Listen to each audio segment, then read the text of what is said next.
Shall be taking a look at Adams Oshiomhole's call. Senator from Edo State and former chairman of the All Progressive Congress APC, Adams Oshiomhole, has raised alarm over the trend of rigging elections and, of course, weaponizing talks by politicians for selfish gains. This is very important discussion because the country is now tilting towards yet another electioneering period, and in Niger State here, in about a week to come, we shall be having local government election, one of the very important election to the life of the people, because election at the grassroots level is one of the most it's a very tough election, because that is where the people gets access directly to the governments. The local government chairman and councillors are very close to the people, and the election of local government is not taken so lightly. So it's important that we look at this alarm raised by a serving senator in the National Assembly, talking about Senator Adams Oshiomhole on the trending, what is trending, talking about election violence and weaponizing of talk, weaponizing hunger by politicians for their selfish gains. The first issue we have for discussion is that of the suspension of ASUU by the academics, the suspension of strike by the academic staff union of the university. And to join me in this discussion is one personality, one of the ASUU Chairman in the state, in our tertiary institution in the state, will rather make his introduction. Let's see if we can have it. I think he's connected. Hello, good morning, sir. Hello. Good morning. You are live on Badeggi Radio 90.1 FM. Can you hear me? Hello, can you hear me? Hello. Hello, can you hear me?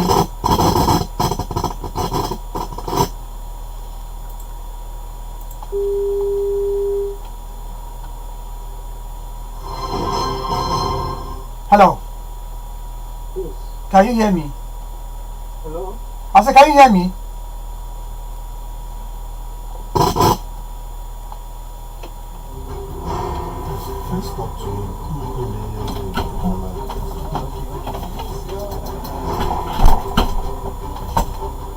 Use the other phone. Use the official phone. That one have the Bluetooth. That one have the Bluetooth. Hello? Hello?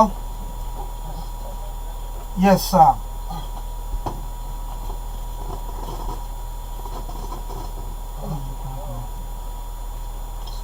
Back, can you? Great. Do I put money in that official phone? Then it has a Bluetooth.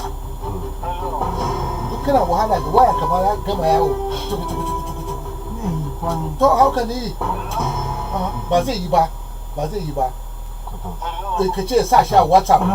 Put his phone on WhatsApp. Baze the Botiaba. I can get some of volume on WhatsApp using the studio phone. Most of them do the baby. I think somebody too much. Go away. You have a problem. If you tell me this is the right way to go,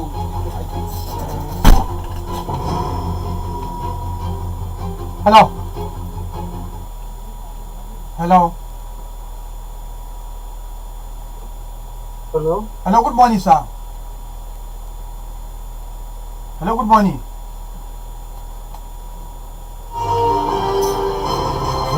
Hello. Hello, good morning.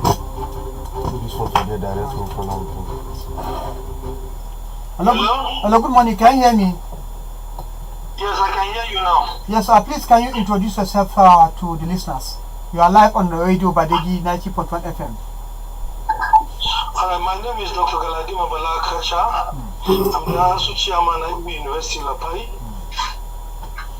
Thank you very much. Yes, just yesterday, a news was broke about the ongoing 2 weeks warning strike by the academic staff union of the university. What actually prompted that suspension of strike?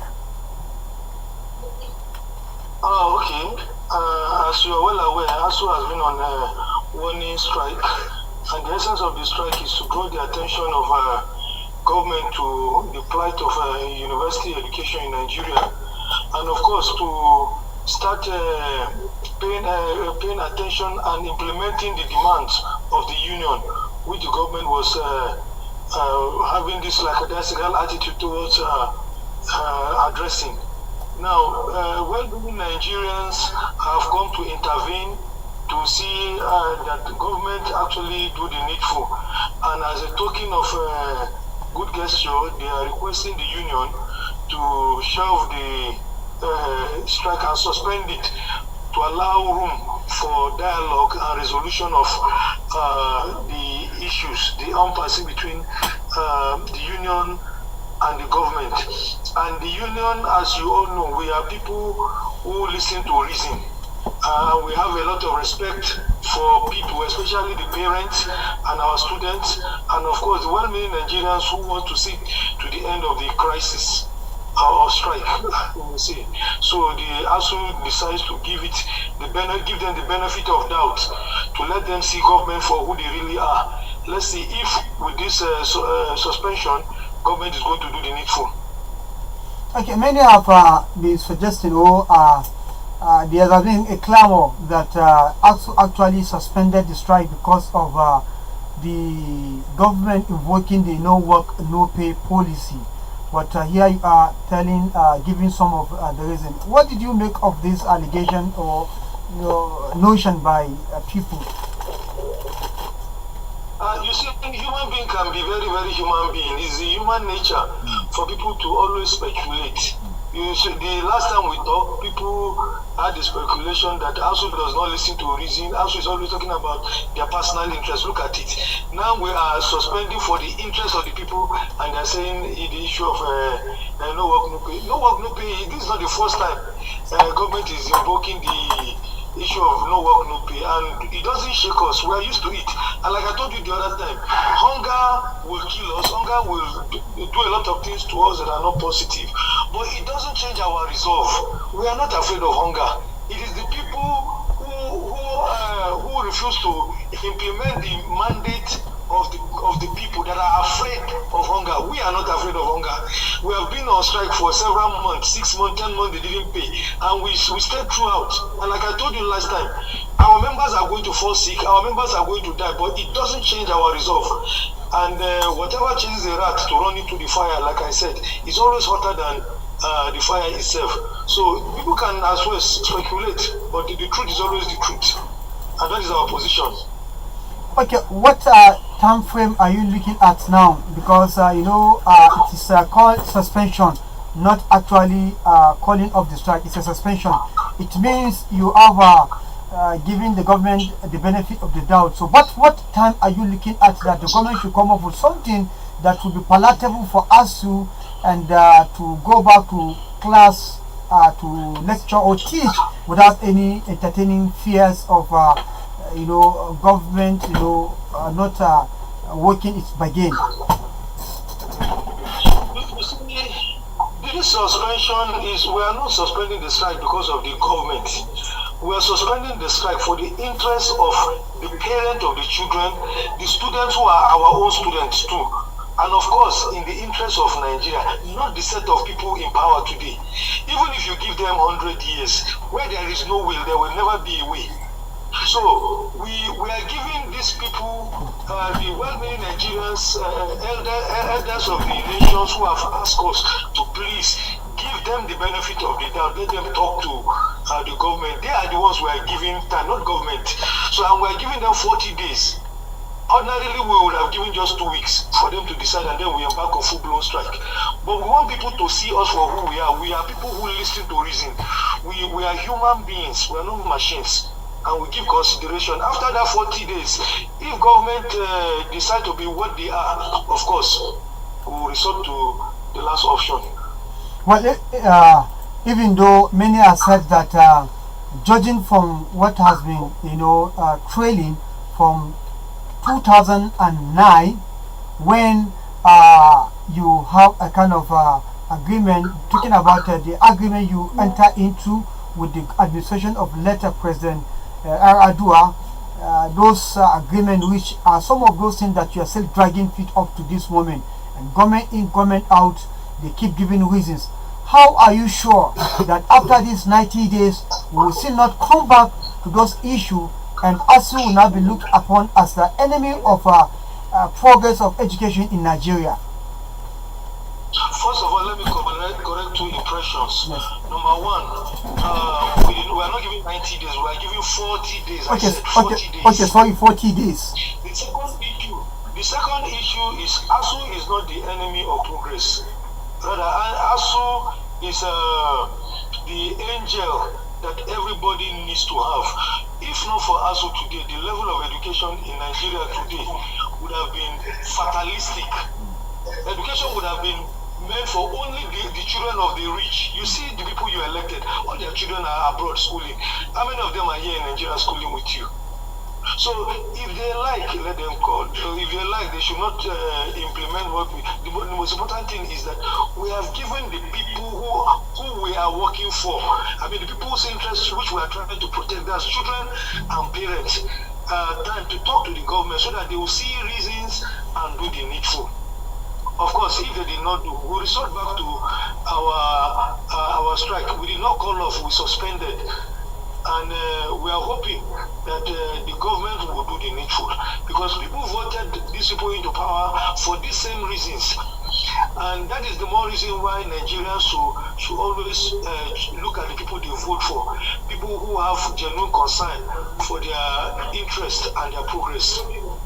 Okay, you are actually doing most of the strike, most of the reason you advance for you to embark on an industrial action against the government is the deplorable condition of facilities at the universities, which is has no only impact on you as the lecturers and the staff, even the students and other members of the university. But hardly you have a solidarity in terms of striking with the students. What is really happening? Are you not having are you not in tandem with reality, both the academic staff and the student? Why are you not having kind of solidarity, action against the government whenever there is issue of this nature? The problem has always been that of the level of education and information that people have. Don't forget that nobody makes good decisions without good information. And that is the most important thing. Now, when people do not arm themselves with the right information and the level of education, of course, you can expect them to think anyhow they want to think. But in this last strike, you could see that we paid more attention towards educating the people and informing them about why we are on strike and why the strike was very necessary. And well-meaning Nigerians who have good sense of reasoning were able to understand and sympathize with our condition. Don't forget, we are also part of the society. The children, their children who are in school are also part of us. We also have children in the universities that are also being educated. So the whole thing still comes back to us. And don't forget, even we that we are working, we are your parents too. We are your children, we are your relations. So whatever pains us should also pain you. An injury to one, as far as the unions are concerned, is an injury to all. If we are concerned about the plight of the students, the plight of the lecturers, and how education will move forward, I think a reasonable human being should be on our side, not on the other side. Don't forget, you voted these people to protect your interests in various aspects. Education is one of them. The legacy you can ever give your children. And that is what we, that you are given the mandate, are trying to protect. Okay, the best legacy you can bequeath your children is education, and that is what ASUU is protecting. Well, Dr. Badeggi Makacha, the chairman, ASUU IBB University Lapai, thank you very much for your time. It's always a pleasure to be with the best radio station in Niger State, Badeggi FM. Thank you. Thank you very much. We appreciate that. Yes. Well, thank you very much. That's all about that. And when you open our phone line, you have the opportunity to make your own comment and contribution based on this issue. Now let's delve into the second issue, which is kind of comment that is coming from a senator representing from Kogi State, talking about Comrade Adams Oshiomhole, who is actually talking about the trend of rigging election and weaponizing talks by politicians for their personal aggrandizement. Like I told you, we are gradually stepping into electioneering season in Niger State here. In about a week to come, we shall be having a local government election. This is one of the very, very important elections because it is where the people will have the leaders that are very close to them in terms of people and government, and it is important that every aspect of it is being looked into with care. So let's see how what Adams Oshiomhole is saying and is called to the good people of the Senate, and what needed to be done going forward. Looking at it, that Adams Oshiomhole was once the party chairman of the APC, and he is now a senator, a lawmaker. If they actually legislate well, we should be having a very good electoral act that will deal with the issue of rigging election, weaponization of hunger, and thugs who for the personal aggrandizement of politicians. Let's take to listen to Adams Oshiomhole, please. Shall not, directly or indirectly, secretly or openly, aid and abet unemployed or semi-employed people and arm them to disrupt election. If we reform our character, this problem is 90% solved. In Edo State, sir, I launch one man, one vote, one woman, one vote. At the end of the day, and as of today, it is now possible to do election without counting dead bodies. It wasn't so before, because we convince everybody that there is no merit in taking election or conducting election as if it is a state of war. The beauty of democracy is not the fact that you find yourself occupying an important elective office. It is the feeling in your heart that people actually, in their free will, found you worthy to be their voice and to entrust our collective patrimony in your hands to manage to deliver the greatest good to the greatest number. That for me is the beauty. If you achieve it by the aim of by through rigging or other manipulation, deep in your heart you know that you are not a happy person. After every election, violent crimes increase. Because the politicians who have procured weapons for children who are hungry and pay them a little fee, once the election is over, they are not able to retrieve the weapons. And the weapons are then deployed by these people for violence. You can see a strong correlation between the level of criminality, robbery, etc. immediately after the election. Because these people have been abandoned since the results have been given. Somebody said I shouldn't accuse governors. I'm not accusing governors now. I'm just recalling what I have said before. Like I associate myself with some of the comments made. But I don't know if Mr. President will remember. Mr. President, sir, I'm not sure I'm entitled to call the president as a witness, but just to draw your attention to what I said when we were both governors, that first, the issue we must work hard to eliminate in our electoral process is violence. You can't have an election that seems to be a war, where young men that are not so young carries AK-47, either to chase away opponents or even to chase away the young men and women who are presiding over election or to take over collation centers. On that occasion, as a city governor, I believe Governor Dixon was also at that meeting. I remember when I finished, I said, AK-47 is not like buying a car. Only big men have the money to procure it, and And unfortunately, they seduce young people, weaponize their poverty, give them these weapons to fire at opponents and cause disruption so that they can write results in the manner that they want. I remember the former Governor Amechi asking me whether I was accusing the governors. I think I said something close to yes. Because if you ask the security agencies, they will tell you that after every election, violent crimes increase. Because the politicians who have procured weapons for children who are hungry and pay them a little fee, once the election is over, they are not able to retrieve the weapons. And the weapons are then deployed by these people for violence. You can see a strong correlation between the level of criminality, robbery, etc. immediately after the election. Because these people have been abandoned since the results have been given. Somebody said I shouldn't accuse governors. I'm not accusing governors now. I'm just recalling what I have said before. And when I listen to all those who are speaking here,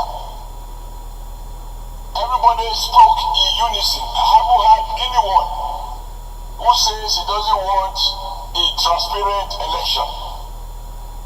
If we all do, not from our lips, but from our heart, and we decide to remove violence and convince ourselves that the Nigerian people deserve to hire and fire without fear or favor on election day, at least after every 4 years, we will, even under the current law, we will have free, fair, transparent election.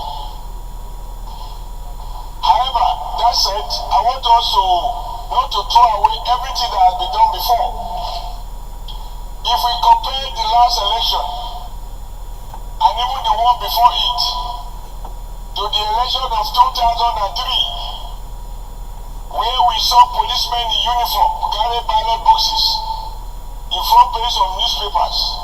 Between that time, 2003, where Yaradua complained about a process that told him that he was ashamed to accept, but he has to accept in order to avoid national crisis. And I believe he was right. May so rest in peace. I think between that time and now, we have to be fair to INEC. They have introduced measures, including the ones we are talking about now, such as beavers, such as even PVC. PVC was done here in 2023. At every election, I have seen an innovation. Well, I think we're done with this. This is, I think the message has actually been passed. So this is a serving senator in the floor of the National Assembly. The Senate, to be precise, making raising this type of concern that then politicians are the one weaponizing talks to carry arms, and of course he has said that no any ordinary citizen who can procure AK-47 and give it to talks. So it is them politicians who are weaponizing these talks for their own personal gains. And unfortunately, after the election, if they are unable to retrieve this firearm from these talks, and of course they after abandoning this talk, they now use these firearms for other criminalities in the country.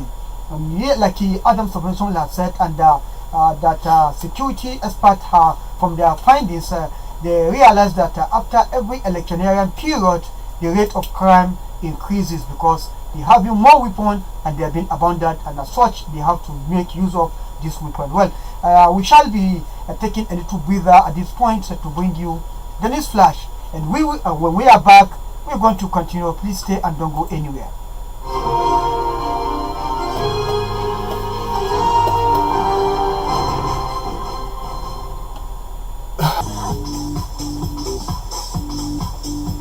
Back to the old school.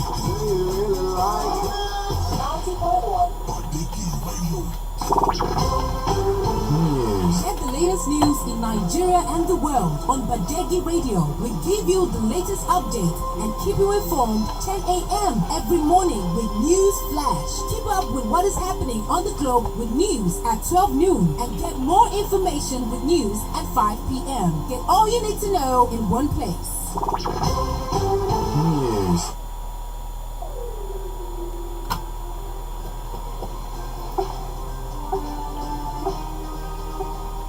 A very wonderful good morning to you and welcome to Badeggi Radio News Flash. Federal Ministry of Innovation, Science and Technology has called on Nigerians to embrace artificial intelligence and other technologies to drive the nation's economic growth and sustainable development. Federal Ministry of Youth Development has entered into a landmark tripartite partnership with the National Commercial Tricycle and Motorcycle Owners and Riders Association of Nigeria and House of Destiny Global Services Limited to empower Nigerian youth through sustainable transport initiatives and clean energy solutions. Newly appointed Chairman of the Independent National Electoral Commission, INEC, Professor Joash Amukutan, is scheduled to hold his inaugural meeting with directors of the Commission immediately after his official swearing in today, Thursday. And that's the news flash. Do stay tuned by 12 noon for the full bulletin.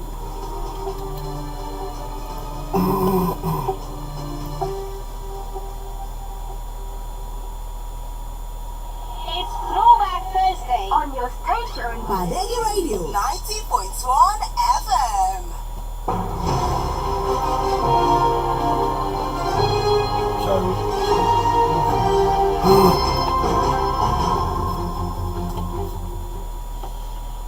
Thank you, listeners, for always staying tuned to Badeggi Radio, and we're back on the block with the program Badeggi Radio Link. And this morning we are looking at two very important issues. First is the suspension of a strike by the academic staff union of the university ASUU, what they describe as an attempt to give the government of the day the benefit of the doubt. The strike has been suspended, and the ASUU has given federal government 40 good days for them to go back to the drawing board and do the needful. Now, the suspension or the continuation or otherwise of the strike will be determined after 40 days. Depends on what the federal government is able to put on the table of the ASUU. If they feel it is palatable to them, then lectures continue, and if otherwise, I think the student will have to go back to their parent house. We hope and pray that government comes up with something beautiful that will be palatable to ASUU and the student and Nigerian at large. Now, again, we look at a kind of a rising concern that is coming from the senator in the National Assembly, talking about the former chairman of the APC and the former governor of Edo State, Comrade and Senator Adams Oshiomhole. He said that the trend of violence during election and the weaponization of talks to disrupt election for selfish gains by some, unscrupulous politician is a kind of alarming, and is calling on the National Assembly to do something very quickly about that.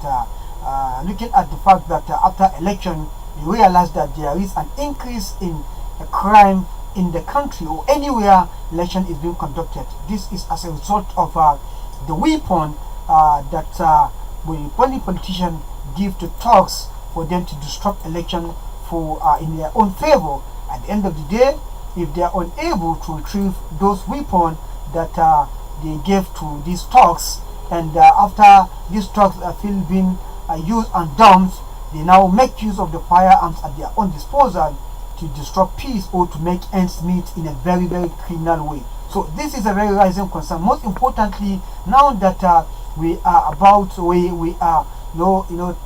tilting towards electioneering period in Niger State, like I said, in about 7 or 8 days to come, we shall be conducting or witnessing a local government election, and you know what it means when it comes to local government election, because the people at the grassroots, downtrodden, it is when they have the opportunity to bring in people that are going to be very close to them in the act of governance. So these are the issues we have brought to you this bright and promising Thursday morning, believing that you will come in to make your own inputs that will be so interesting for the listeners who are listening to us. And of course, you can join us via our Facebook page at Badeggi Radio 90.1 MHz FM to make your comment and contribution. And on our YouTube channel, you can follow us at Badeggi Radio 90.1 TV, where you subscribe to the channel, comment and like, so you could have more and more of our program here. Now it's about time we give you opportunity to make your voices heard on this platform. 09138579001 is the number to call and make your comment and contribution. So let's keep the calls coming in. We have our very first caller of the day. Hello. Good morning, Monafaya. Good morning, Comrade Ahmed. Yes, I still remain Comrade Ahmed. I'm calling you from 123 Kotaji. You're welcome to Monafaya, I think for ASUU to suspend their strike is a very welcome idea.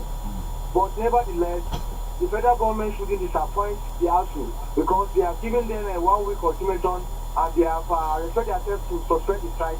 Pending giving them another 40 days, seeing what the government will put on their table. I think the government should respect itself also in return, and then give us what they want in return, because the promises have been long overdue. Then we lost that call from Comrade Ahmed. Do well and call back to complete your comments. Hello. Mr. Fire, good morning. Good morning, sir. How are you? I'm fine, sir. This is Yusuf Shanko Bando. Yes, sir. We will continue to appreciate you. Thank you, sir. You, just like the chairman architect, one of the best radio stations in Mina. Yes. Because of your informative activity. For the ASUU versus federal government, well, it's a good one, but I know at the end of the day, the federal government may not respond well. So we hope they will listen. On the issue of Oshiomhole, they have been part of all this weaponization. You can see in the last election in Edo State, he was one of them. When he was the chairman of APC, he kept saying, if you are a sinner and you join APC, your sins are forgiven. All of these are calamity, and they are all part of it. May God save us. Amen. Thank you very much. Thank you very much for that contribution. 09138579001 is the number to call and join the conversation. Hello. Hello, good morning.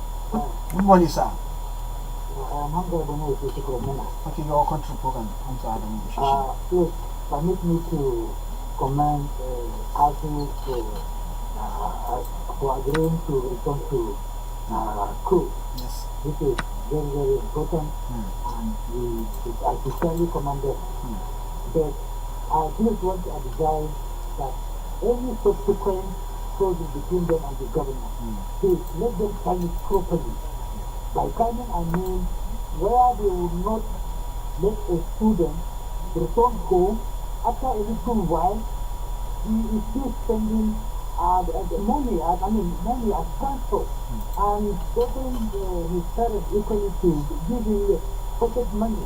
So the timing, please, I want them to think out of the box, let them time properly, so that when subsequent issues like this come, both the student and even as the parents will join them, so that it will make a serious impact. Thank you. Thank you very much for that. I think we said that why is it that if ASUU actually trying to take a Panadol for the people's headache and the parents' headache, why don't these people who have been headache joining the ASUU so that it will balance off?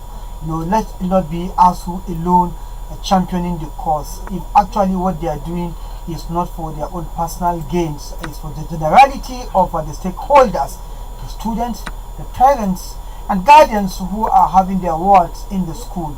Let it not be ASUU that is coming up with a strike. And many have challenged ASUU of always embarking on an industrial action. Why don't they devise another means of holding government to ransom instead of a strike, and they have come to say that ASUU is the provider of last resort as far as the agitation or fracas with government is concerned, because that is the only best way you can nail the government down. When you boycott the classes, the government wouldn't have no choice than to do the right thing by calling off the strike. So we are discussing the ASUU suspension of strike yesterday after the initial 2 weeks warning strike. In less than a week, the ASUU have actually suspended its industrial action against the government of the Federal Republic of Nigeria on the ground that as the humans they are giving the government the benefit of the doubt, since the government have said that ASUU just abruptly called off the strike at a point when the government is trying to fix its house in order. Yes, I remember the Minister of Education has said that they have actually come to the demand of ASUU. Only the reason, only the issue that is at stake is that that has to do with internal issue, and that can be handled by the governing body. The governing board have just been constituted by the government, so they are now saying that ASUU should have given the governing body the opportunity, the governing council, sorry, the opportunity to look inward and come to their rescue or come to their demand. So I think it is on this background that the ASUU is giving the federal government another 40 days for the governing council to sit back and fix its house. So let's see what happened after this. Again, the issue of weaponization of talks and rigging of election is one very issue of concern that was being raised by the former chairman of the APC, Adams Oshiomhole, a serving senator in the National Assembly. Now, many are saying that this is mere lip services, because the senator, I think, can do more by proposing a bill so that there could be a strict penalty for politicians who are engaged in this kind of nefarious act.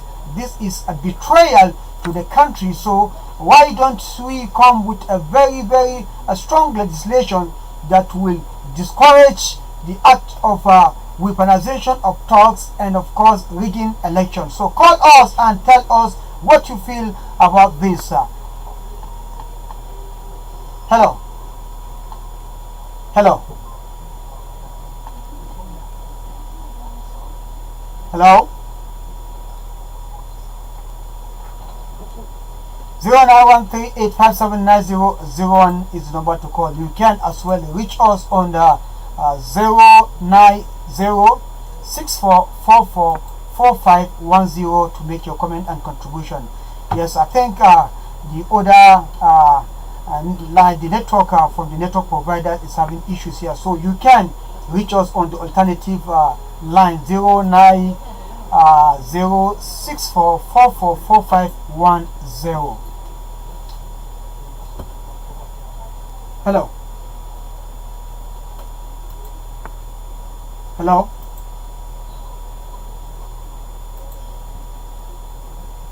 Hello.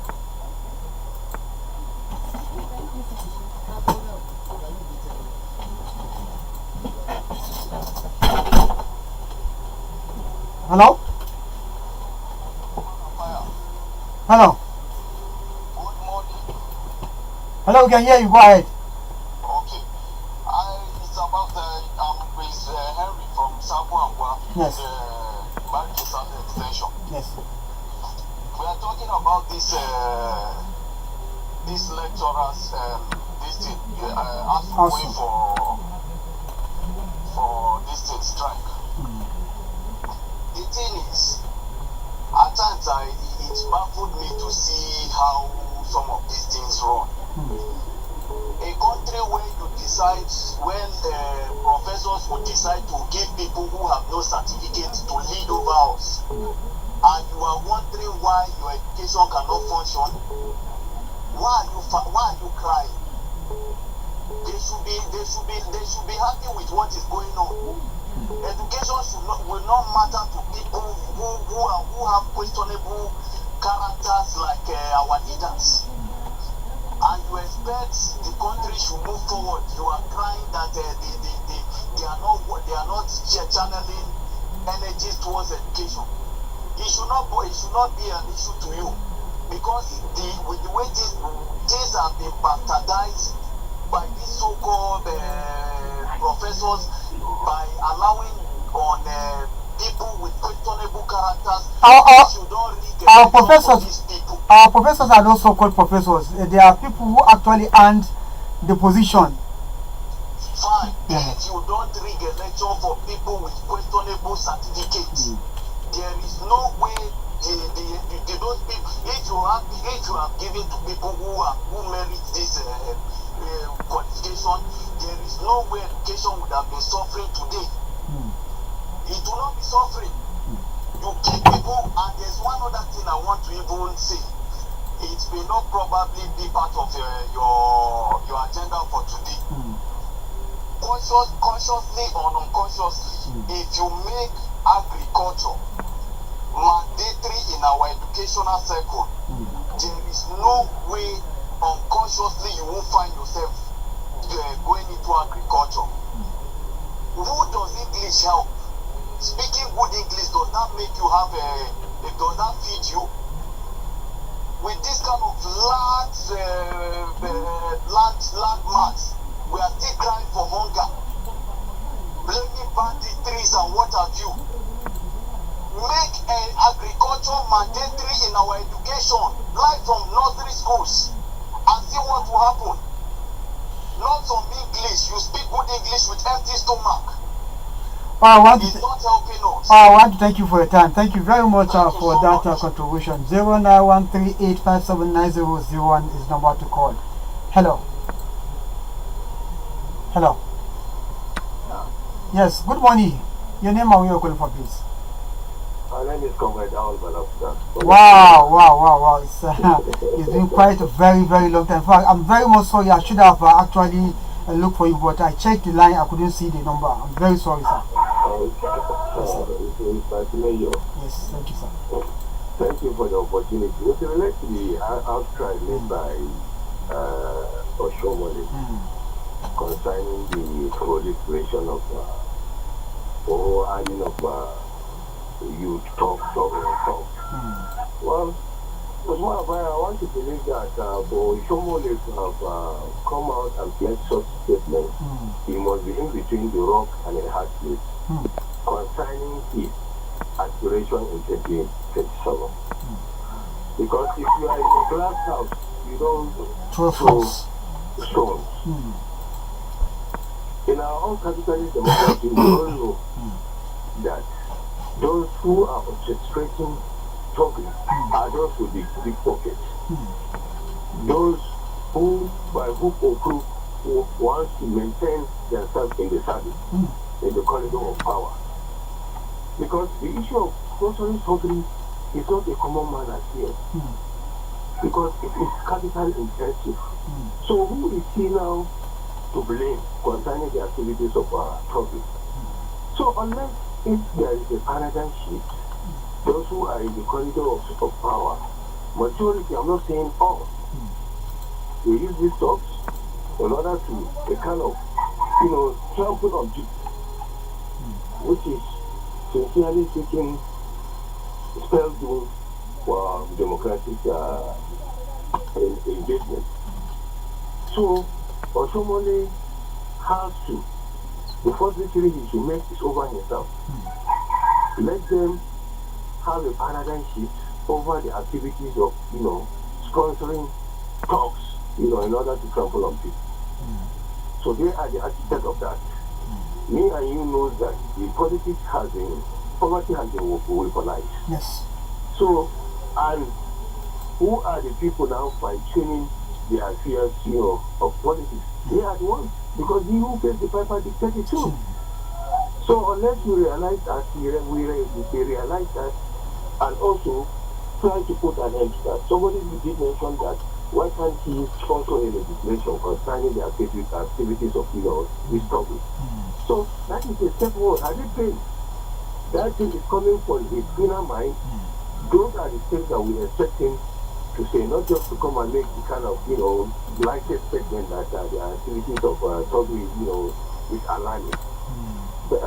So with regard to the issue of ASUU, it's one of fire. Sincerely speaking, I think that ASUU itself by now supposed to improvise. What do I mean by improvise? This incessant strike, sincerely speaking, affects mostly the children of the underprivileged. Because with the proliferation of state universities, private universities now, most of these big men either send their children abroad or private universities.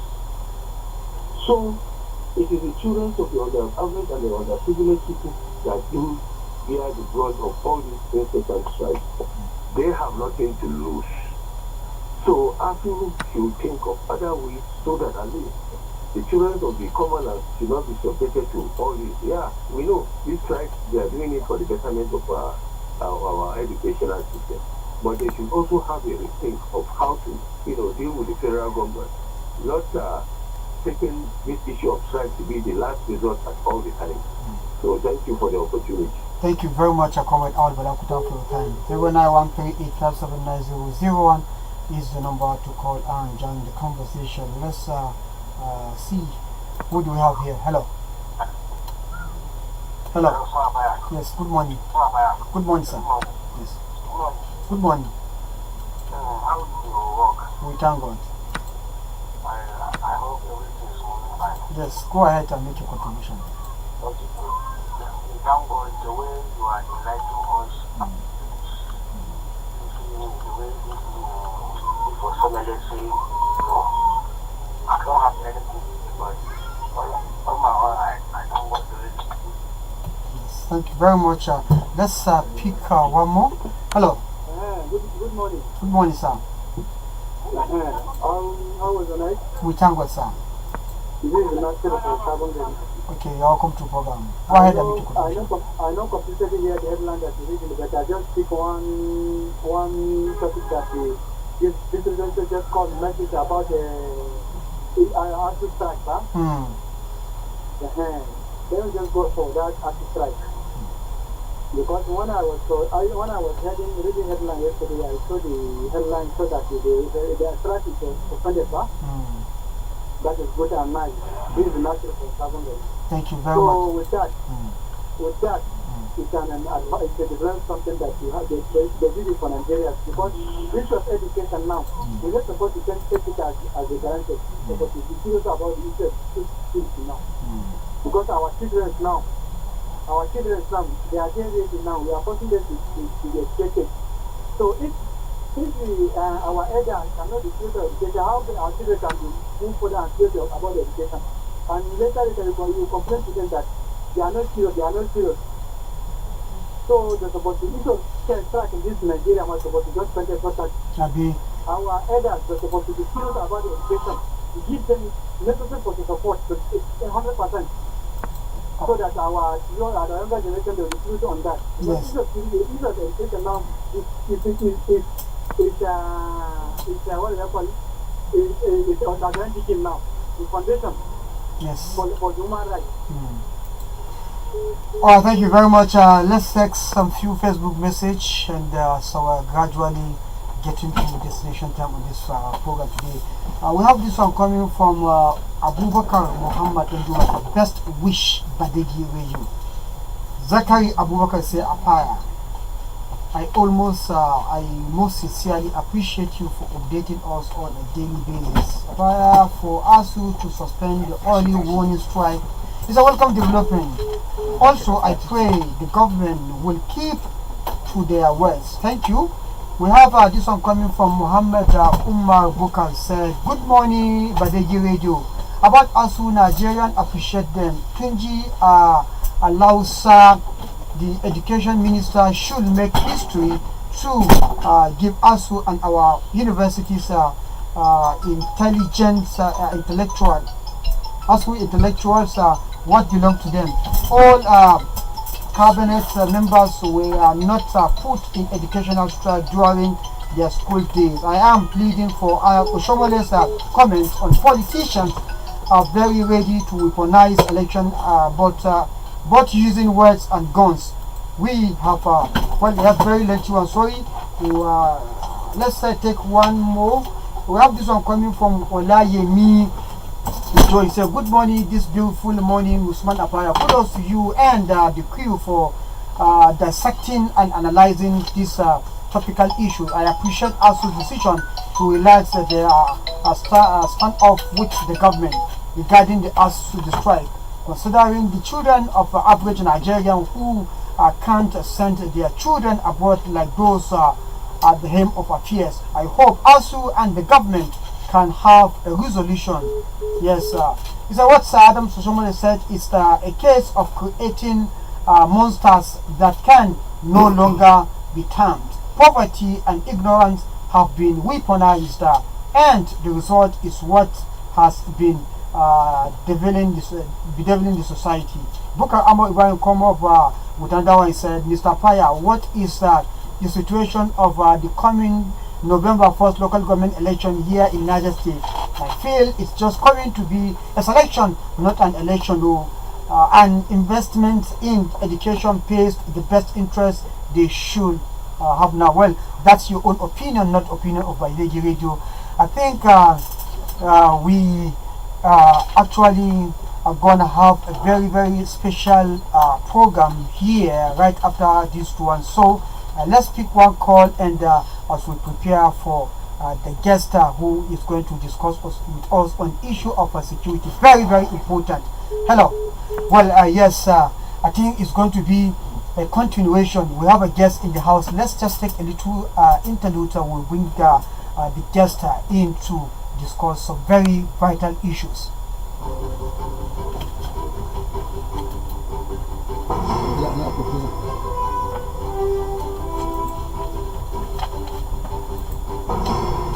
Start it briefly. So that's your proposal to the government over a year. They have proposed this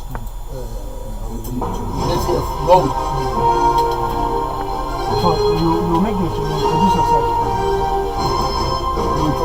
You will bring the matter as a backup, as in the backdrop of the governor's 1,000 man security joint venture.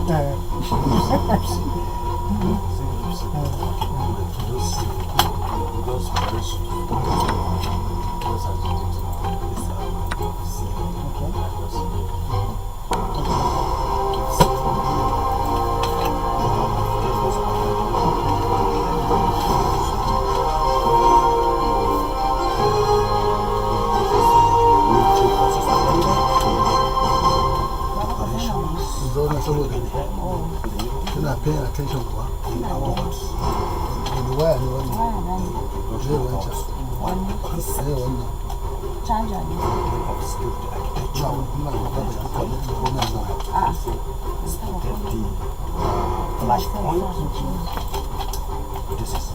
This is how is you are going to take us through to this one. You are going to take us through. What are we Can I chachani? Chacha for Tapicha? over 2.5 5 pound 3 over 2 5 pound 5 pound 3 over 5 3 out of 5. I won't go back. Alright. Yes, listeners, it's a throwback Thursday, and it's about security and security. You know, whatsoever you do in life, you first have to be secure before you can have the impetus to do whatsoever you are doing. Well, as we are broadcasting here at the uphill of the capital city, in the capital city of the power state, we need security not only here, across the state and in the country, so that things can go smoothly. It is on this humble background that we want to look at security issues, and we shall be looking at this issue vis-a-vis the governor of Niger State, Farmer Umar Muhammad Bago's proclamation of the security architecture the state is designing to deal with bandits and other criminal groups in the state. And of course, earlier on we discussed with Dr. Yunus Musa who actually take us through, and we have a kind of addendum to that issue, so that the state will know that we have people who are actually ready to help them to deal with issue of security, only if they are going to buy into the proposal. We have here a proposed professional training of Niger State Protection Quick Response Unit, and of course and a security expert in the house is here, who is going to take us through to this, so that the government, as they always have their ears to the ground, they are going to have a free consultancy service here, and this is what we are going to do. We do as our own corporate social responsibility here, so that without stress, the government can get to listen to this, and if they want details, I think these personalities will be contacted.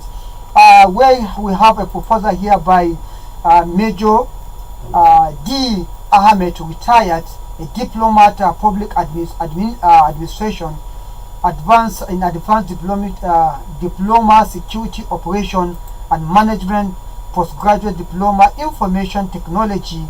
He has a BSc peace studies and conflict resolution, masters in degree strategy and security administration. Yes, let's look at some of the backgrounds here, so that you get to know the personality will be talking to you today on this platform on the issue of security, most importantly as it concerns Niger State, because a research has been carried out on how best we can secure the state. We have a Major Eladi Ahmed, who was born on 31st of December in 1969 in Salka Magama local government area of Niger State. He attended Kabbalah Primary School and had a secondary school certificate at Government Day Secondary School Salka. He was actually a member of 31 regular recruit intake in 1991, and was later commissioned to the rank of a lieutenant on 17 December 2004. Worst of the first physical training course PT. He held a certificate in computer operations, diploma in public administration, Federal Polytechnic Bida, advanced diploma in security operation and management, University of Lagos, professional postgraduate diploma information and technology, Olabisi Onibanjo University Consults, Bachelor of Degree of Peace and Conflict Resolution, National Opening University of Nigeria, and a master's degree in strategy and security administration from postgraduate school, Nigerian Defense Academy, Kaduna. Yes, let's look at his military courses, some of the courses he's attended during his days at military school. Young officers course, physical training, basic sport management, intermediate sport management, advanced physical training officers course, VIP protection course, executive senior officers management course. Again, he has a kind of a lot of decorations as some of his medals. He has actually been a First Service Star Medal. That is one of the medal. Again, he has a Chief of Army Staff Commendation letter. Yes, commendation officer letter. He has actually United Nations Mission in Libya medal, Golden Jubilee medal, Century medal. He has held different appointments. Let's have some of those appointments he has actually held. A platoon commander, 1 Battalion, Nigerian Army. Senior instructor, Nigerian School of Physical Training. Platoon commander, Nigerian Battalion 12 Unit Nation Mission in Libya. Liberia. Staff officer, Physical Training Depot, Nigeria Army. Staff officer, Physical Training 7 Brigades. Staff commanding Physical Training, Nigerian Army School of Infantry Warrant Officer Academy. Sports and Physical Education Officer, Nigerian Defense Academy. Chief Instructor, Combat Wing Army School of Physical Training, Assistant Director, Physical Training, 6th Division, Nigeria Army. Staff Officer, Physical Training, Headquarters, Nigerian Army Armor Corps / Nigerian Army Armor School. Staff Officer, Physical Training, Defense Intelligence Agency. Assistant Director, Physical Training, 4 Special Forces Command. He has many awards to his credits. Let's look at some of these awards, certifications. First degree, International Taekwondo Black Belt. Second degree, National Taekwondo Black Belt. Nigeria Taekwondo Black Belt College, NTBBC, certificate in explosive taekwondo kicks. Fellow of the Institute of Security Management and Operations Nigeria, ISMON. Certificate of Proficiency, Office of the National Security Advisor. Certificate of Service, Office of the President, Commander-in-Chief of the Armed Forces, Federal Republic of Nigeria. Fellow Associate, Institute of Governance and Management, Nigeria, AIGM. Certificate in Citizenship and Leadership Training, Sharif Hills, Jos. Certificate, African Contingency Operations and Assistance Program. Certificate training of trainers course on international humanitarian law for Nigerian Armed Forces. Yes, his hobby, right? He said my hobby as certificates, critical thinking and badminton. He is married and blessed with 5 children. Well, I think this is some of the profile, a very, very rich profile that will take us the whole of the time if we are to be reading it out. Listeners, I introduce you Major Aladi Ahmad. Welcome to the station. Thank you very much, presenter. Now, we have a proposed professional training of Niger State Protection Quick Response Unit. Coincidentally, unfortunately, just yesterday, the former governor, Umar Muhammad Bago, in Kontagora, have actually said that the government of Niger State will not have any discussion with bandits, and they will not pay ransom to any bandit for kidnapping any citizen of the state. Again, the government is proposing to recruit vigilantes who will actually complement the effort of the security, the conventional security in the state, starting with 10,000 in Zone C, and probably order will follow in other local government. That in all the local government in the state, each will have 1,000. If you put the number together, 25,000 security to help, vigilante to serve security. This is a very beautiful project, but managing this, if not being carefully done, it's going to be a serious problem, like Dr. Yunus Yedom have told us. And you are here as a security expert with a blueprint to that. Can you please talk us through on this proposal vis-a-vis what the government of Niger State is trying to bring out to complement the security in the state? Alhamdulillah, thank you, the presenter. Let me first of all thank the Almighty God who has kept us alive to this time, and as well thank the farmers governor for making this initiative to come into reality. I think people have been crying about this issue of insecurity, but yesterday meeting with stakeholders, renew the hope of our citizens in Niger State, which everybody is talking about. And seeing that, like you mentioned, all my profile, I'm one of the experts in terms of security training and operation. My years in the military was full of training. Training in the Port Nigerian Army, training in Nigerian Defense Academy, training in Jaji Nigerian Army, training in Force Special Forces Command. I think hence we have come back home retired but not tired.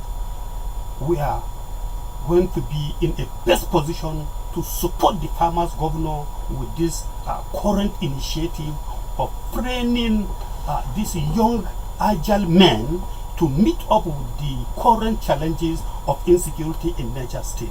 I think the governor has hit the right hammer on the nail on the head. Okay, so we are 100% ready to support the farmer governor with this current initiative to help achieve what the governors want in Niger State. Thank you very much for that, that patriotic zeal to help the state. Yes, you have had long days in the military, involved in training and retraining continuously, and you just got retired and not tired. Thank you for that. Now, even though, like Dr. Yunusa Musa Yedom have told us that security is not everybody's business, but it's everybody's responsibility. The business of security is for the security and the security experts, and coincidentally, you are one of them as the indigent of Niger State who actually hailed from a place that is now being ravaged by bandits. In what way can you offer yourself to help the good government of Niger State? What are your takeaways, even though the security issues are clarified issues? I know you might not oblige to discuss some certain critical issues in the security so that you don't end up weaponize the bank, the gangsters, the criminals. So in what way are you ready to offer yourself to the government of Nigeria to help them deal with the issue of security that is predominant in the state?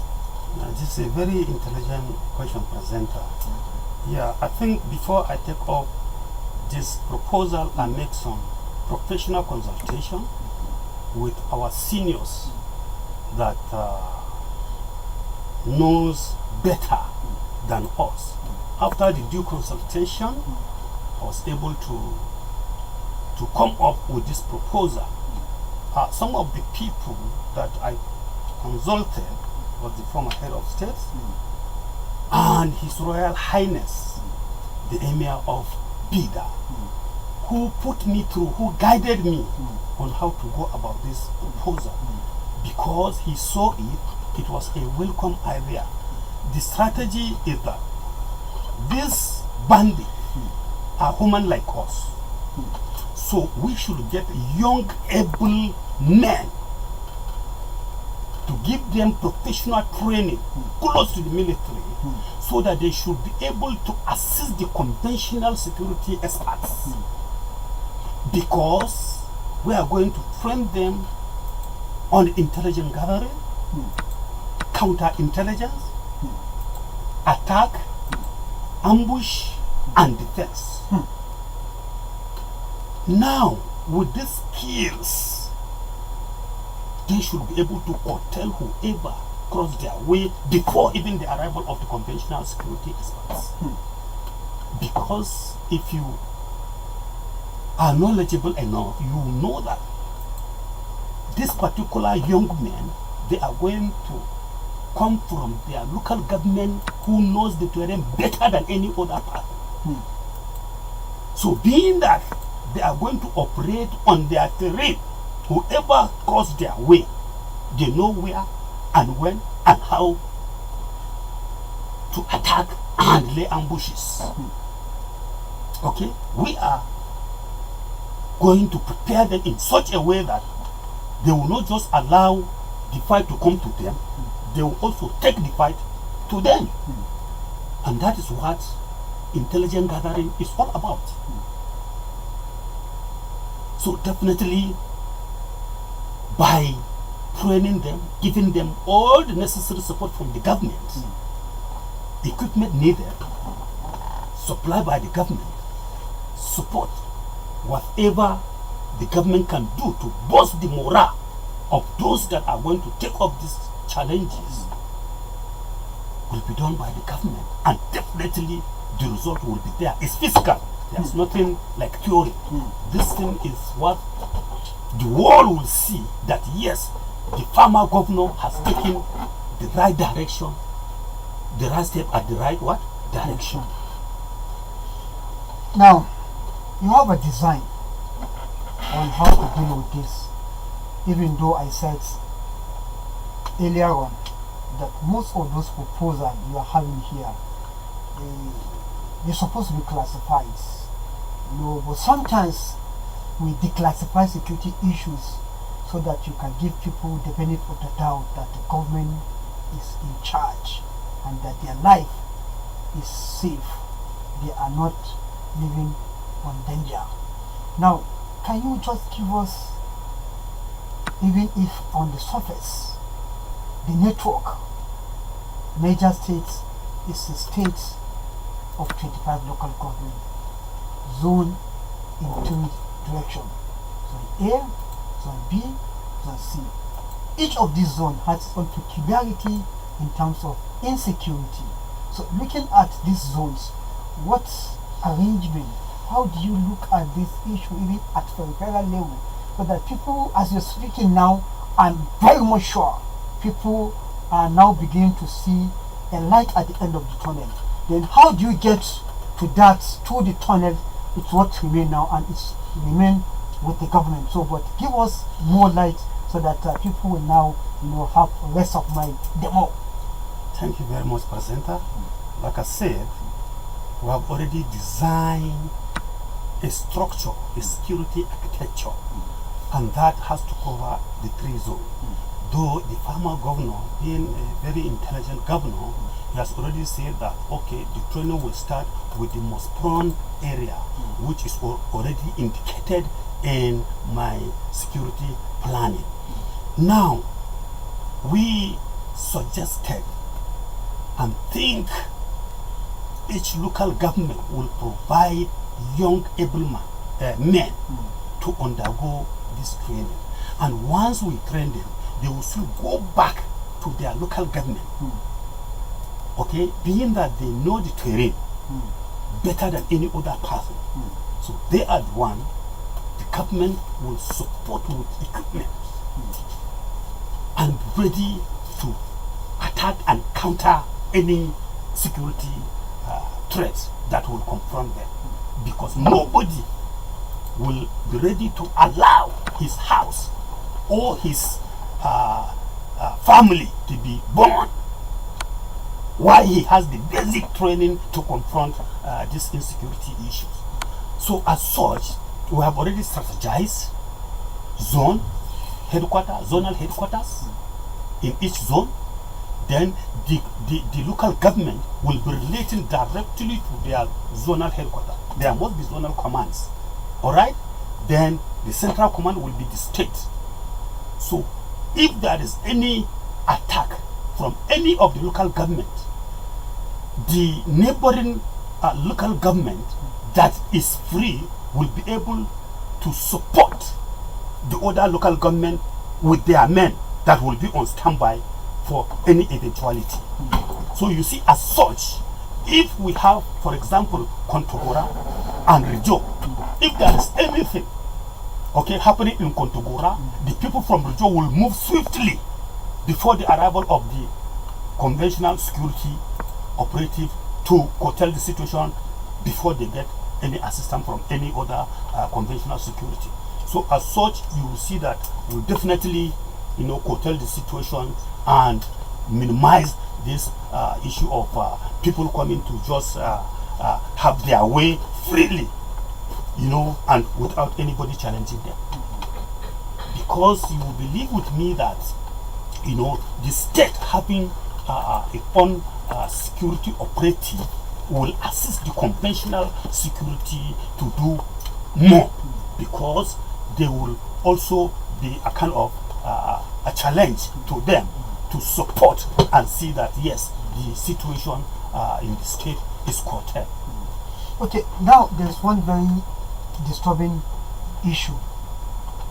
The bandits, the terrorists and the gangs, the type of firearms they use is no threat to the people. We see even the conventional security sometimes winning because of the powerful fire that is coming from these criminals. Are you putting into consideration in your proposal this weapon that is being used so that people, as you're bringing up security, are you putting into consideration the heavy firearms these criminals are using? Thank you, Presenter. I think this makes me to reflect back with what my former boss, which is the former head of state, IBB, said. Sometimes, you see, it's not just the gun that matters, but the person behind the gun. The person behind the gun matters a lot. And now, by the time you build the confidence of these young men, and they have the capacity. What is the capacity? The mind is stronger than the weapon itself. Let me just tell you. But because sometimes the mind is weak, it's not prepared. Do you understand? Have you seen a situation where people will shout fire, fire, people will start running helter-skelter without knowing the direction they will go? They will just go and die without anything killing them.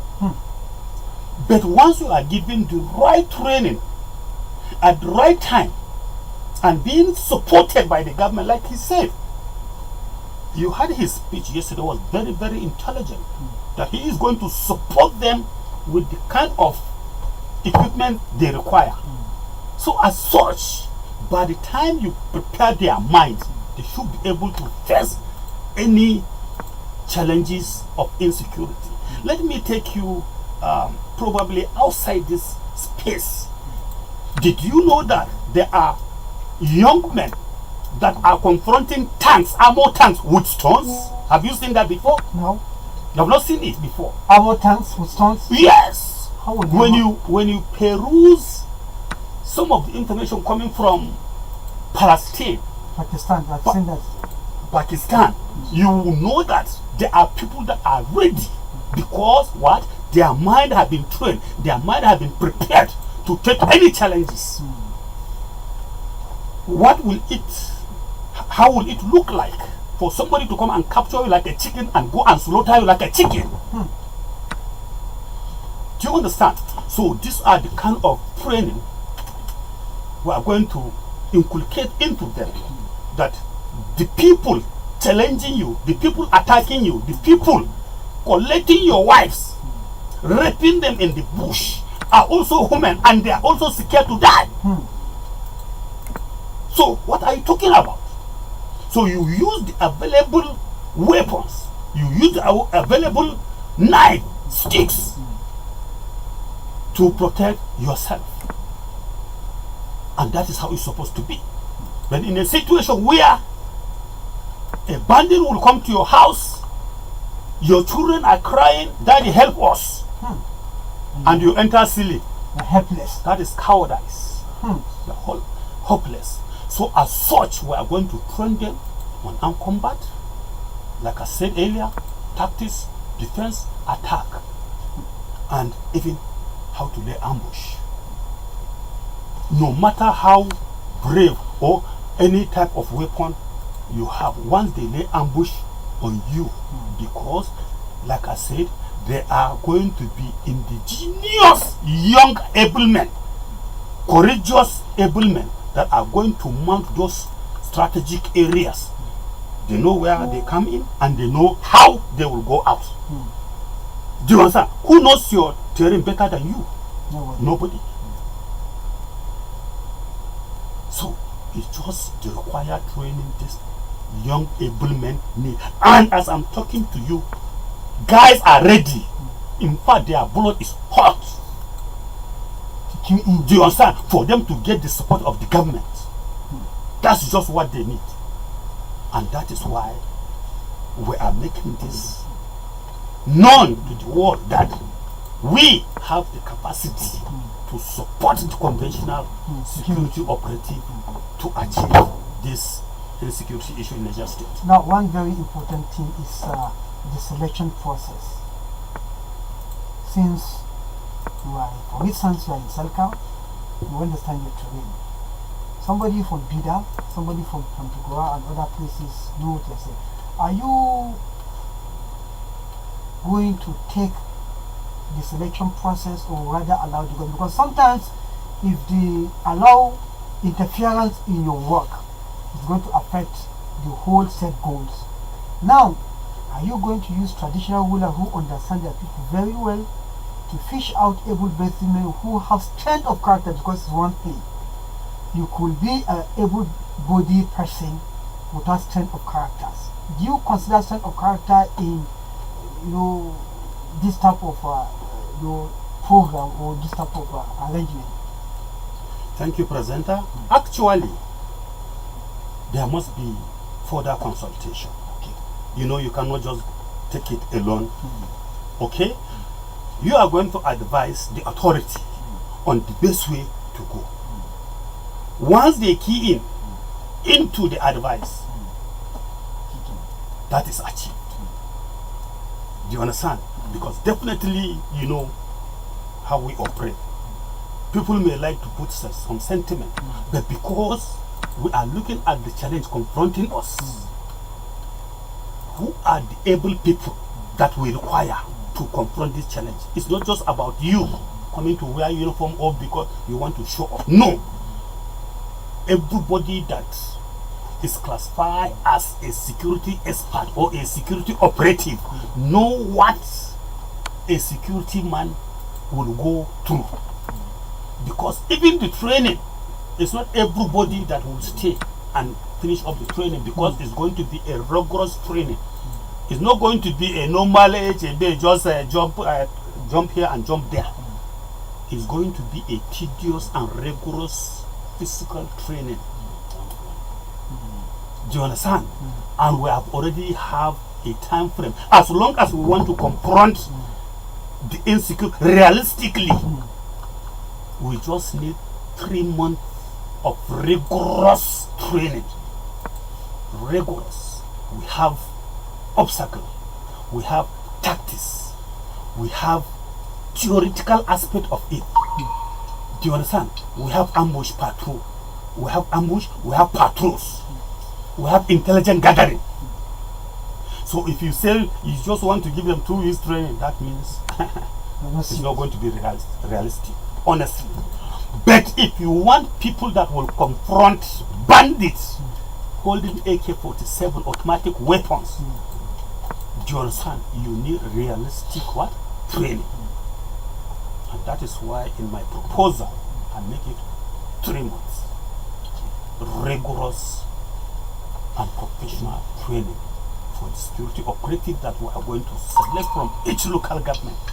In fact, even those local governments that are still not prone in terms of insecurity, they need to be on standby, because if their neighboring local government are under attack, they should be able to give reinforcement immediately. Immediately. Because if you have probably 50 of them in a local government, and you must, and you make the security operative 100, tell me how they will escape.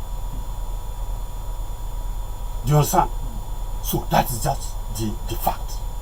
But as you speak with passion, with zeal, with ability to swing into action, even right about now, people listening to you have already been developing the confidence that yes, Niger will work again.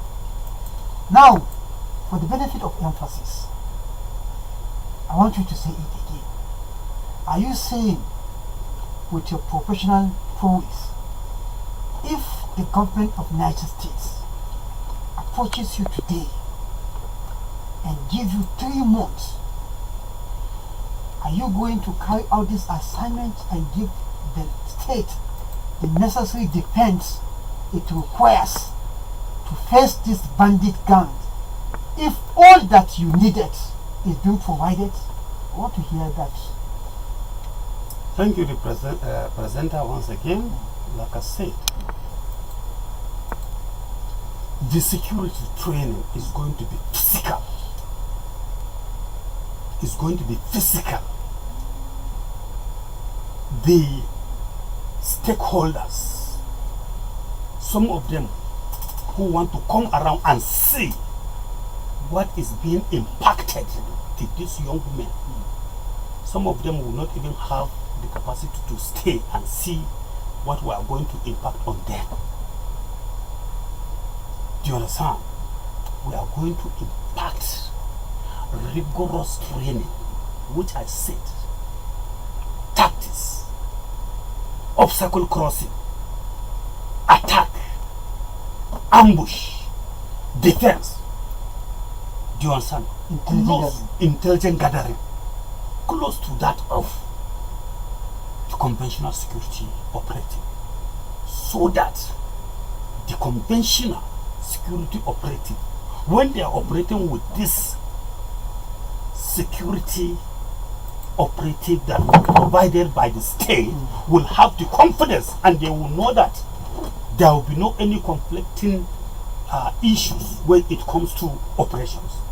You know, where we normally have conflicting issues is because maybe you said, okay, you have trained a security operative, but it's just half big. Do you understand? You didn't give them the right training they require to be able to operate in line with the conventional security operatives. Do you understand? Okay? So by the time these young men understand how the conventional security operates, even the conventional security will be happy because they will make their job very easy. Do you understand? To achieve the goal of the farmer government. Is it right to say that one of the insecurity system we're facing is, can we call it guerrilla war? And again, did your training have the capacity to deal with one very troubling thing, which is infowars? They are the evils that is, escalating this criminality. Thank you, the presenter. Like I said earlier, we are going to train them on intelligence gathering and counter-intelligence. Okay? That is where the counter-intelligence comes in. Alright? We are not going to exhaust most of the important issues here. But definitely, you should understand what counter-intelligence operations mean. Though in some languages, they say covert operation and intelligent gathering. Okay, so this one will be under covert operations. To call it covert ops. Okay, so we should be able to limit some of the information so that our enemies will not take advantage of our plans and counter our planning. Okay? Well, I think at this juncture, so that we don't give much details that will be detrimental to us. Yes, I don't know. You have time? Okay, I think you have actually talked us through. We wouldn't even take any phone call because, like I said, the thing is just supposed to be an introduction, and I think maybe you want to take us to see how people take it. Okay. Because that is the big thing. Okay. I think so. You call us, you have opportunity, but when you call, go straight to the point, and you should understand what you say. 1 minute for you to ask your question, and hello. Okay, you have 1 minute for your question. Okay.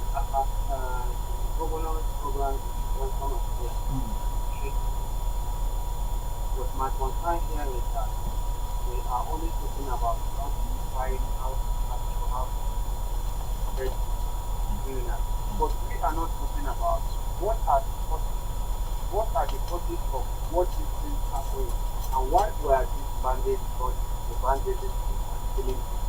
What is the causes? And if there is a causes, yes, our leaders should stop corruption.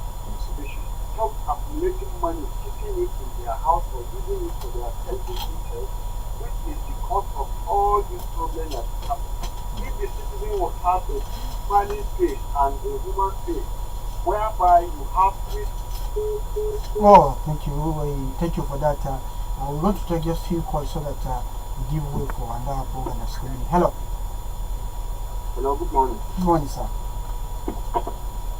No, we lost that call. 09138 579001. Hello. Assalamu alaikum. Wa rahmatullahi ta'ala wa barakatuh. Wa alaikum salam. Musa Juma. Yes, speaking from Montreal. Mr. Farah. Yes. I appreciate your effort bringing this kind of person in your studio. Good morning, sir. You're welcome.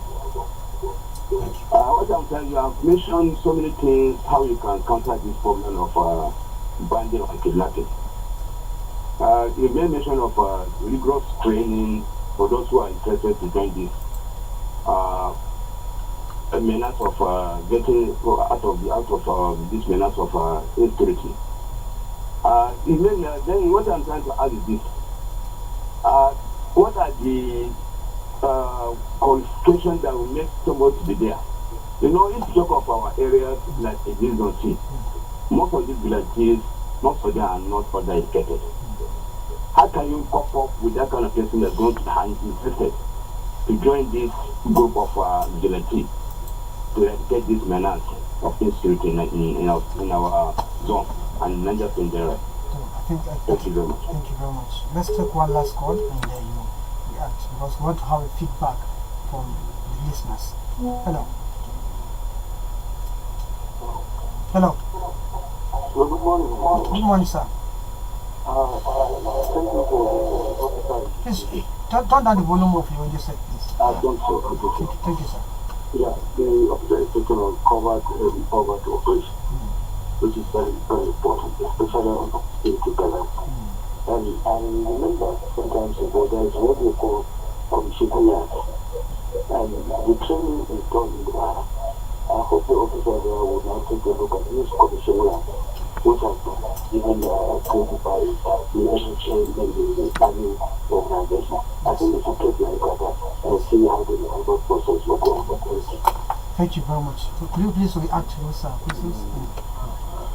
All right, thank you very much for these questions. The first question was, what are the causes of this banditry? I think if the government should look into most of these causes, I think it's better for the state. So it's what we know, and it's what the society already know. Most of the causes of this insecurity, you cannot blame largely it on government. Understand? Over the years, we have the fallout of this Libya crisis and the likes. So where those people could not, maintain their status quo, and they have to, go into neighboring states. So they find Nigeria as a very free state, and that is why we see all these things happening. But again, why the causes is also the government angle side is where we have been hammering on, provisions of social amenity, alike. So I think the government of the day, the former governor, is trying his best, in putting all these social amenities in place, engage the youth, to occupy their minds, to dissuade them from these bad characters. So the second question was screening qualification, if I understand. Where this in my earlier statement, I talked of vigilante corps. I think in Nigeria we have about maybe 6-7 states that we have divided, rules in the vigilante activities. So Niger State is one, because I got to understand that Niger State have what they call Niger State Vigilante Corps and the Real Vigilante Corps. So I don't think this thing is healthy for the state. Understand? So the screening qualification is not what we're going to put on air for everybody to know. If by the special grace of God we are deemed fit to take these challenges. Our screening, those who are going to be appointed or those who are going to come on board on this screening are covertly in our mind, and it's not something we are going to do maybe in isolation. It's going to be a normal screening, understand? Even a degree holder, HND holder, diplomas, etc., even the unlikes, because some of the conventional or non-conventional measures that we have today, some of them have this confidence building. So the screening will also be extended to them. I've said it earlier on, it's just like what happened in Kogi State, whereby those are converted and they recruited additional 1,600, members to join them. So the qualification will be open. It's going to be a normal process for qualification, and there's going to be a lot of rigorous screening. What I mean rigorous screening is that the best are going to be screened. You may ask, how are we going to get the best? Just leave that to the professionals. So the third question, my boss will talk on that, but it's called about Corps of Commissioner. I know from the veteran side, we have that in the Ministry of Defense, where that office was purely open for the families of the retirees. Understand? The retired officer, if you go to the barrack, you see most of these barrack children, some of them have that confidence because they see the way day-to-day activities of their parents. So the Minister of Defense came up with that veterans that okay, let's create something for the veteran in every state, and they create that Corps of Commissioners. That Corps of Commissioners is purely just like the same thing. They train them on VVS, that voluntary vigilante services. Understand? They also have close to military training, but not to what we have on board. So he's talking of why not maybe look into that angle if those boys who are existing will be coerced into this. So I promise you, let's get the deal first. All this thing will be put in place. We'll look into all this. It's just as we said, the screening is going to be rigorous. The best will be chosen by the grace of God. Well, thank you very much. Yes. I don't know if my boss will okay. Thank you, Dr. Yunusa. I think to add more light to what Dr. Yunusa has just said, yeah, definitely the... Okay, so I'm very sorry. I have to hold your breath here. We have a breaking news here. Anyway, there's a breaking news here. Yes, let's get to read this breaking news, then we come back.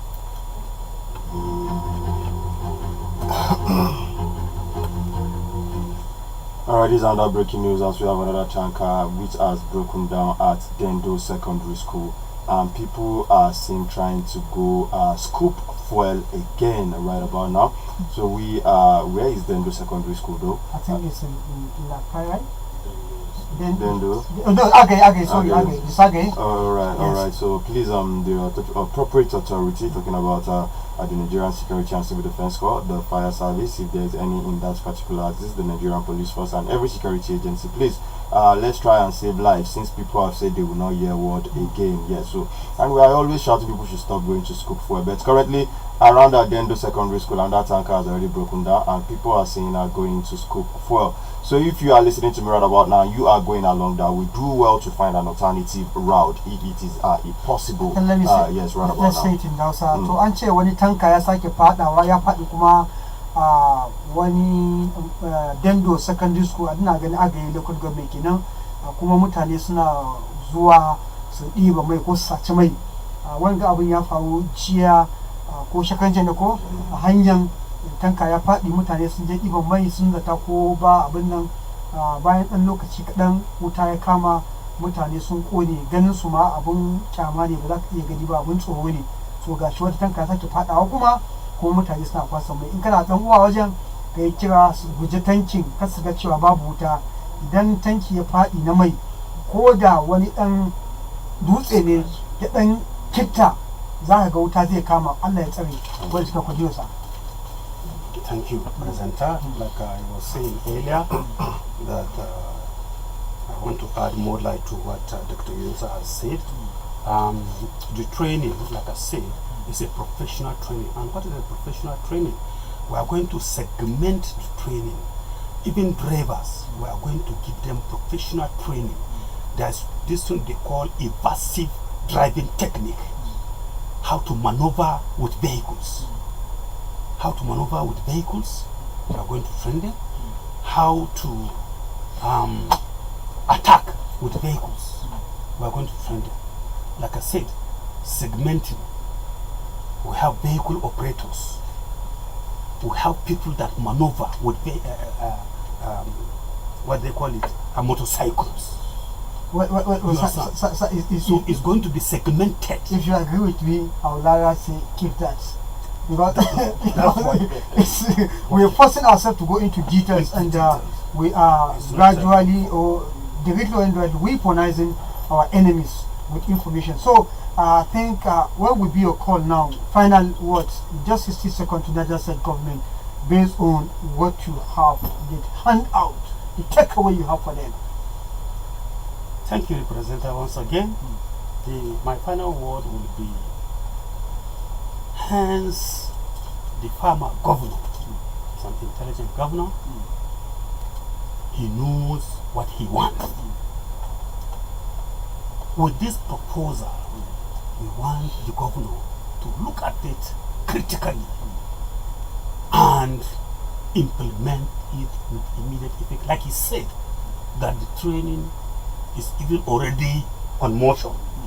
I think this, if they can invite us probably for a presentation once again, because we have done presentation to the Secretary to State Government before now, forwarded our proposal to the Homeland Security, which they have also put their input, professional input on this same proposal.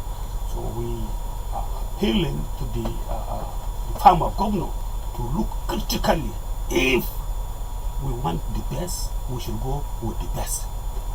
If we want the best, we should go with the best. I want to thank Major Ladi Ahmed and Dr. Ladi Ahmed retired. Major Ladi Ahmed retired, and Dr. Ambassador Dr. Yunus Musa Yedong for your time to come in and discuss the security issue for the benefit of Niger State, Nigeria, and the world at large. We appreciate you so much for coming. Thank you. Till we see you some other time. Well, listener, this is all about the special package that we have for you. We want to sincerely thank all our listeners across the globe for taking your time to listen to the station at all the times. From all of us here, I am Usman Apaya. Thank you for listening. God bless you, and goodbye for now.